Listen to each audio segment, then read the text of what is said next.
The principal threat is Islamic extremist terrorism, and Al-Qaeda continues to be the main figurehead, if you like, for that, the main vanguard for extremism around the world. Al-Qaeda is not necessarily the organisation which is driving operational development and operations around the world. These are by and large perpetrated by smaller groups and individuals, but they are inspired, without question, they are inspired by the ideology and the propaganda which is published by Al-Qaeda and its affiliates. When you look at the people so far convicted of terrorism in Australia, the statistics point to it falling under the so-called homegrown category. That's correct. Homegrown terrorism does continue to be an issue for us within ASIO to consider. It's interesting to note that of the 38 prosecutions for terrorism-related crimes in Australia, a great deal of those have been Australian citizens. In fact, there were 34 of those 38 people are Australian citizens who were either born here or spent most of their life in Australia.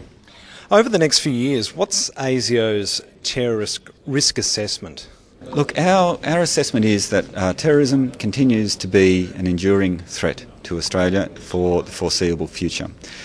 We would see that the terrorism, if you like, the shape of terrorism in Australia in the future is likely to be around attacks which have got very low financing, which have got very short planning timeframes, and may be more modest in their aspirations than previously. That is to say that a terrorist attack in Australia is not necessarily going to be a major mass casualty attack. It may be the intention to kill a small number of people, which really would have a profound impact on Australian society, and indeed would provoke a very strong reaction from the Australian community. Has the death of Osama bin Laden had any impact at all on the terrorist threat to Australia? The death of Osama bin Laden is a very important milestone for the global effort to counter terrorism. It is a setback for Al-Qaeda, but it is not the knockout blow.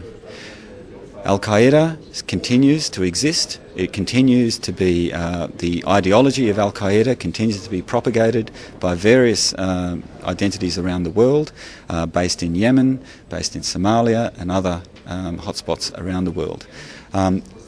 The threat level in Australia continues to be medium, that is to say a terrorist attack is feasible and could well occur.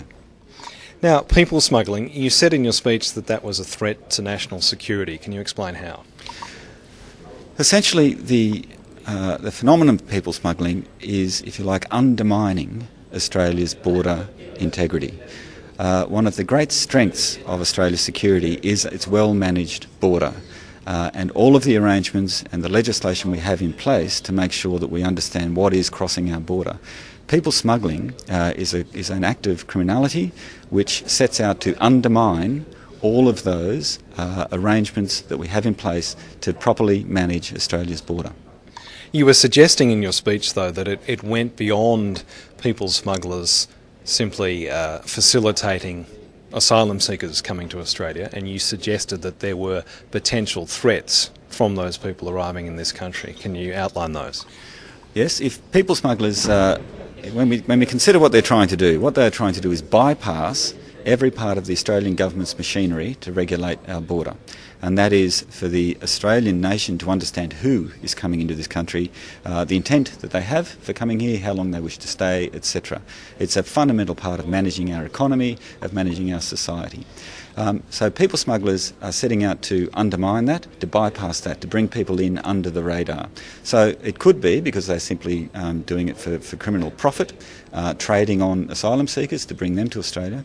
But people smuggling may also be used to bring in people who would otherwise not be allowed into Australia. It may be indeed here for some other criminal activity, or who may indeed be the agents of a hostile foreign state. When policy announcements are made, like the ones we've seen in the last week or so, do they register with the people smugglers? Does that message actually get back to the people smugglers, as the politicians have suggested? It does. People smuggling is an organised transnational crime. The people smugglers themselves do watch developments around the world, and the ones targeting Australia certainly watch developments in Australia. They trade on their successes. They spruik their business based on the successes that they have had in the past, and before the people themselves, the asylum seekers who they're trading on, hand over their money to the people smugglers, those people are also watching developments in Australian policy, because they would be, prior to handing over a very large sum of money, they would be obviously very interested in their chances of success at the other end. In the years immediately after September 11, we obviously had the introduction of new terrorism laws. There was quite a lot of debate about those laws, whether they were draconian or not. What would you say now, 10 years on, in terms of the realities in that 4 plots have been disrupted? How does that feed into the political debate about, for instance, resourcing of ASIO? Look, I think the political debate and the resourcing of ASIO is best left to the politicians, to those fora. There has been a recent appointment of the Monitor of Terrorism Legislation, who will of course be looking into the efficacy of terrorism legislation. I think those sort of discussions are best left to the political fora and the positions such as the Monitor of CT legislation. You did make the point, though, that ASIO enjoys bipartisan support. Recently, ASIO was given more resources for carrying out security assessments. So are you saying that your organisation is confident with or has confidence in its current level of resourcing? Look, ASIO's role is to identify and investigate threats to security.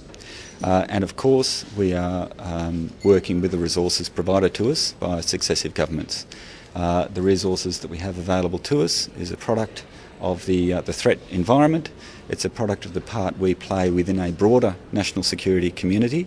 We do not do any of this alone. We work with other government, federal and state agencies in the work that we do. And so the resourcing that we have is necessarily going to be the product of all of those factors, including the federal budget.